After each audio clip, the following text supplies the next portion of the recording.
Welcome back दोस्तों। Discuss करते हैं इंपॉर्टेंट करंट अफेयर्स क्वेश्चन और उनसे जुड़े फैक्ट्स को। नमस्कार, मैं हूं Abhay Singh, current affairs for exam से। जून 2026 में इंटेलिजेंस ब्यूरो का डायरेक्टर किसे नियुक्त किया गया है? आपके ऑप्शन है फ्रेंड, श्री राजेश कुमार, श्री महेश दीक्षित, श्री तपन डेका अथवा श्री रवि सिन्हा। इसका सही जवाब है दोस्तों, श्री महेश दीक्षित। दोस्तों, 1993 बैच के आईपीएस ऑफिसर श्री महेश दीक्षित, जो कि आंध्र प्रदेश काडरे से आते हैं, उनको हाल ही में 2 साल के टेन्योर के लिए इंटेलिजेंस ब्यूरो का डायरेक्टर अपॉइंट किया गया है। फ्रेंड्स, महेश दीक्षित तपन कुमार डेका की जगह लेंगे, जिनका टेन्योर 30 जून 2026 को पूरा हो रहा है। इस अपॉइंटमेंट को प्राइम मिनिस्टर की चेयर वाली appointment committee of the cabinet अर्थात एसीसी ने अप्रूव किया है, जिसमें यूनियन होम मिनिस्टर भी मेंबर होते हैं। साल 1887 में स्थापित आईबी भारत की डोमेस्टिक इंटेलिजेंस एजेंसी है, जो मिनिस्ट्री ऑफ होम अफेयर्स के अंडर काम करती है। आपके लिए एक क्वेश्चन है फ्रेंड्स, आपको कमेंट सेक्शन में यह बताना है कि क्या आईबी एक स्टैट्यूटरी बॉडी है कि नहीं। चलिए अगले प्रश्न पर आते हैं। इनमें से कौन सा पोर्टल ई0 एफआईआर सिस्टम को सपोर्ट करता है? एनसीआरपी, डिजीलॉकर, उमंग या जीईएम? इसका सही जवाब दोस्तों, एनसीआरपी। दोस्तों, प्राइम मिनिस्टर ने हाल ही में आयोजित 52nd प्रगति मीटिंग के दौरान पूरे देश में ई0 एफआईआर को इंप्लीमेंट करने का निर्देश किया है। अब ये प्रगति क्या है फ्रेंड्स? तो प्रगति का फुल फॉर्म है proactive governance and timely implementation. अच्छा, इस सिस्टम के तहत कौन सी ई0 एफआईआर के तहत national cyber crime reporting portal या हेल्पलाइन 1930 पर दर्ज 10 रुपए से अधिक के साइबर फाइनेंशियल फ्रॉड के वेरीफाइड कंप्लेंट्स को ऑटोमेटिकली डिजिटल जीरो एफआईआर में बदल दिया जाएगा।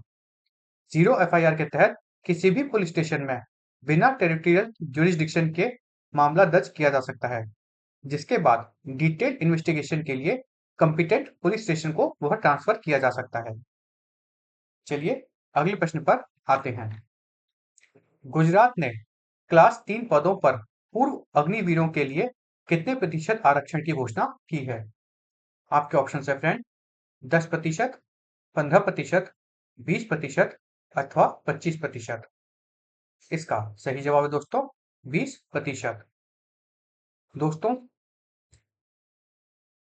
हाल ही में गुजरात के चीफ मिनिस्टर श्री भूपेंद्र सिंह पटेल ने साल 2026 में स्टेट गवर्नमेंट की डायरेक्ट रिक्रूटमेंट वाली क्लास 3 पोस्ट में पूर्व अग्निवीर के लिए 20% रिजर्वेशन देने का बड़ा ऐलान किया है।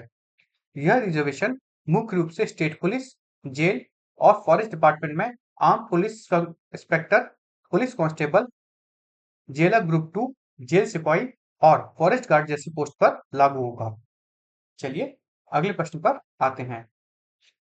इनमें से किस संवैधानिक प्राधिकरण ने ऑडिट सहयोग एमओयू पर हस्ताक्षर किए हैं? यूपीएससी, ईसीआई, नीति या सीएजी? बहुत ही आसान क्वेश्चन है फ्रेंड्स। इसका सही जवाब है दोस्तों, सीएजी। क्योंकि यहाँ पे ऑडिट कॉर्पोरेशन की बात आ गई, ऑडिट कॉर्पोरेशन एमओयू, तो इसको कौन साइन करेगा? CAG, controller and auditor general of India. दोस्तों, सीएजी और इजराइल की सुप्रीम ऑडिट इंस्टीट्यूशन ने हाल ही में पब्लिक सेक्टर ऑडिटिंग में कॉर्पोरेशन के लिए एक एमओयू पर साइन किए हैं। इस एमओयू के तहत दोनों देश audit methodologies, professional knowledge, technical expertise और मॉडर्न ऑडिट सिस्टम के लिए बेस्ट प्रैक्टिसेस और ट्रेनिंग एक्सचेंज करेंगे। फ्रेंड्स, सीएजी का पद कॉन्स्टिट्यूशन के आर्टिकल 148 के अंदर आता है। यह एक इंपॉर्टेंट बात मैं आपको बता रहा हूं। कौन से? 148। चलिए अगले प्रश्न पर आते हैं। कौन सा देश फाइव आइज संगठन का सदस्य नहीं है? आपके ऑप्शन है फ्रेंड, कनाडा, ऑस्ट्रेलिया, न्यूजीलैंड या जर्मनी? इसका सही जवाब है दोस्तों, जर्मनी। दोस्तों, अब इस बारे में हम क्यों पढ़ रहे हैं? क्योंकि फाइव आइज अलायंस ने एक जॉइंट साइबर सिक्योरिटी वार्निंग जारी की है, जिसमें बताया गया है कि एडवांस्ड आर्टिफिशियल इंटेलिजेंस और एजेंटिक एआई साइबर अटैक्स को तेजी से बढ़ा सकते हैं। 5X दरअसल में 5 इंग्लिश स्पीकिंग देशों का एक international intelligence sharing alliance platform है, जिसमें कौन-कौन से देश आते हैं फ्रेंड्स? तो वो है यूनाइटेड स्टेट्स, यूके अर्थात यूनाइटेड किंगडम, कनाडा, ऑस्ट्रेलिया और न्यूजीलैंड। चलिए अगले प्रश्न पर आते हैं। इनमें से कौन सा 2035-36 तक भारत का पंप स्टोरेज लक्ष्य है? 50 गीगावाट, 75 गीगावाट, 100 गीगावाट या 150 गीगावाट? इसका सही जवाब है दोस्तों 150 100 क्षमा चाहता हूँ 100 गीगावाट। दोस्तों, सेंट्रल इलेक्ट्रिसिटी अथॉरिटी ने एक नेशनल रोड मैप तैयार किया है, जिसके तहत भारत ने फाइनेंशियल ईयर 2035-36 के तक देश भर में 100 gigawatt pump storage hydro power capacity हासिल करने का बड़ा लक्ष्य रखा है। फ्रेंड्स, अगर पोटेंशियल की बात की जाए तो भारत में 288 गीगावाट तक आइडेंटिफाई किया गया है pump storage hydro power capacity generate करने का, पर भारत ने अभी 100 गीगावाट का ही लक्ष्य रखा है। कब तक? 2035-36 तक। चलिए अगले प्रश्न पर आते हैं। किस राज्य ने ट्रीटेड यूज्ड वाटर पॉलिसी 2026 को मंजूरी दी है? आपके ऑप्शन है फ्रेंड, आंध्र प्रदेश, तेलंगाना, कर्नाटक या तमिलनाडु? इसका सही जवाब है दोस्तों आंध्र प्रदेश। दोस्तों, आंध्र प्रदेश सरकार ने हाल ही में reuse of treated used water policy 2026 को अप्रूवल दिया है, जो स्टेट के 1 to 3 अर्बन लोकल बॉडीज को फेज्ड मैनर में वेस्ट वाटर रीयूज फ्रेमवर्क से जोड़ेगा। चलिए अगले प्रश्न पर आते हैं। क्यूआर कोड वाली कौन सी दवाइयां शेड्यूल H2 के तहत आती हैं? दवाई मतलब ड्रग्स।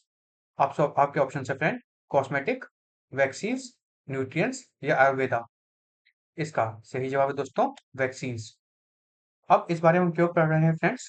क्योंकि यूनियन हेल्थ मिनिस्टर ने ड्रग रूल्स 1945 में हाल ही में एक बड़ा अमेंडमेंट करके देश भर में बिकने वाली वैक्सीन्स, एंटीमाइक्रोबियल्स, नारकोटिक्स और एंटी कैंसर कैंसर मेडिसिन के लिए क्यूआर कोड ट्रेसेबिलिटी को एक्सपेंड किया है। इस अमेंडमेंट के जरिए नए शेड्यूल H2 को इंट्रोड्यूस किया गया है, जिसके तहत अब प्राइमरी या सेकेंडरी पैकेजिंग पर 2D क्यूआर कोड प्रिंट करना मैंडेटरी होगा, जो प्रोडक्ट के brand name, manufacture details, batch number और एक्सपायरी डेट को सिक्योर तरीके से स्टोर करेगा। चलिए अगले प्रश्न पर आते हैं। भारत के लिए मंजूर किए गए अमेरिकी सहायता पैकेज में कौन सी आर्टिलरी प्रणाली शामिल है? पिनाक, धनुष, K9 वज्र या M777A2? बहुत ही आसान सवाल है फ्रेंड्स, इसका सही जवाब है M777A2।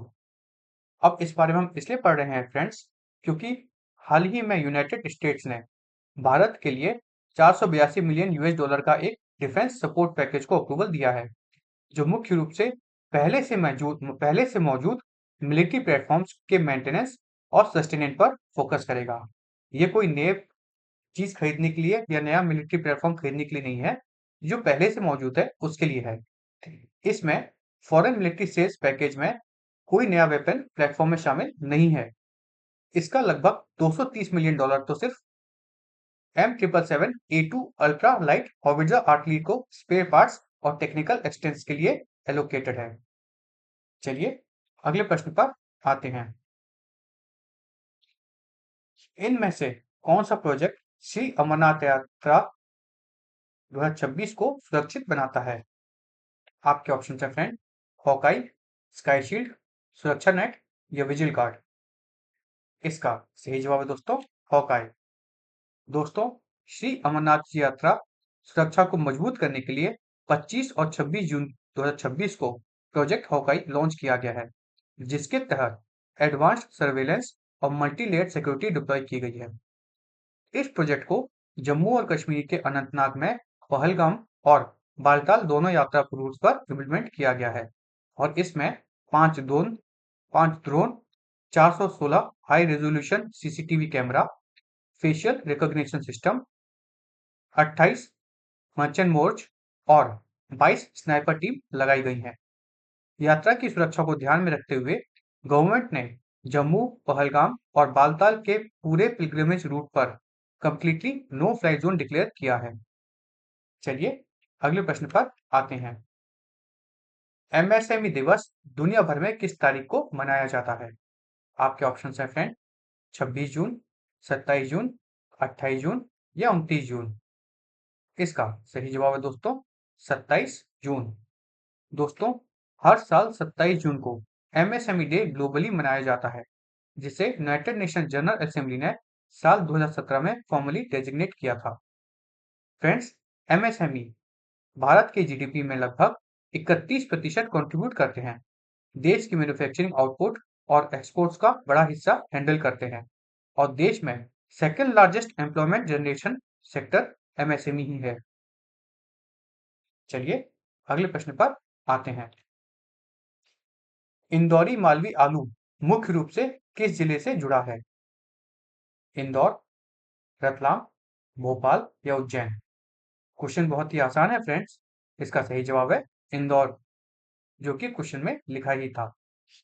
दोस्तों, अब इस बारे में हम इसलिए पढ़ रहे हैं क्योंकि जीआई रजिस्ट्रार चेन्नई ने हाल ही में मध्य प्रदेश के इंदौरी मालवी आलू को ज्योग्राफिकल इंडिकेशन सर्टिफिकेशन प्रदान किया है।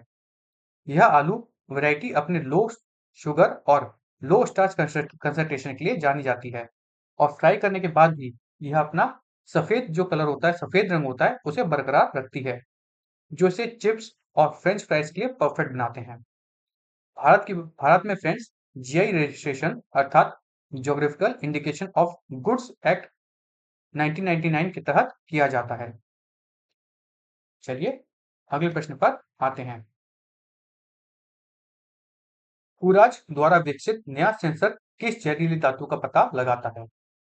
मरकुरी, लीड, कैडमियम या आर्सेनिक?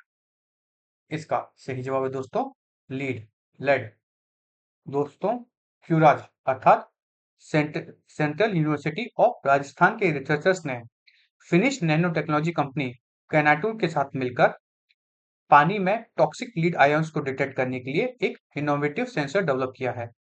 यह एडवांस डिवाइस बिना किसी केमिकल या रीएजेंट के सीधे टेस्टिंग कर सकता है और 5 से 45 डिग्री सेल्सियस के बोर्ड टेम्परेचर रेंज में इफेक्टिवली काम कर सकता है। इस सेंसर का वैलिडेशन करने के लिए गंगा और ब्रह्मपुत्र के पानी समेत टैप वाटर और रिवर वाटर सैंपल्स को सक्सेसफुली एनालाइज किया गया है। चलिए अगले प्रश्न पर आते हैं। किस पक्षी ने ऑस्ट्रेलिया के मुख्य भूभाग पर H5 बर्ड फ्लू के फैलने के मामले की पुष्टि की है? Giant petrel, black swan, little penguin या ब्राउन सुआका? इसका सही जवाब है दोस्तों ब्राउन सुआका। दोस्तों, ऑस्ट्रेलिया के मेनलैंड पर एक ब्राउन सुआका बर्ड में पहली बार highly pathogenic H5 bird flu का कंफर्म केस मिला है। चलिए कल का प्रश्न देखते हैं। कल हमने आपसे पूछा था इनमें से कौन सा अंतरिक्ष यान स्विफ्ट ऑर्बिटर की रक्षा की कक्षा को ऊपर उठाएगा?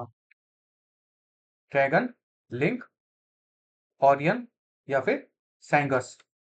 इसका सही जवाब है दोस्तों लिंक। दोस्तों, नासा ने ऑर्बिटरी डीके के कारण लेट 2026 तक धरती के एटमॉस्फेयर में री एंट्री के खतरे का सामना कर रहे नील गहरल स्विफ्ट ऑब्जर्वेटरी को बचाने के लिए $30 मिलियन का स्विफ्ट बूस्ट कॉन्ट्रैक्ट सौंपा है। इस मिशन को 27 जून 2026 को लॉन्च किया जा रहा है, जिसमें कैटलिस्ट स्पेस द्वारा डेवलप 424 केजी का link robotics servicing spacecraft use होगा, जो इस अनप्रिपेयर्ड सैटेलाइट को कैप्चर करके उसकी ऑर्बिट को रेस करेगा। चलिए अब कल के लिए प्रश्न देखते हैं। कल के लिए हमारा आपसे प्रश्न है 2026 में ब्रिक्स अंतरिक्ष एजेंसी प्रमुखों की बैठक किस शहर में आयोजित हुई? आपके ऑप्शन है फ्रेंड, बेंगलुरु, मुंबई, चेन्नई या हैदराबाद? इसका जवाब आपको कमेंट सेक्शन में देना है फ्रेंड्स। और अगर आपको आज का सेशन इंफॉर्मेटिव और फ्रूटफुल लगा तो लाइक शेयर सब्सक्राइब अवश्य कीजिएगा। जय हिंद, जय भारत।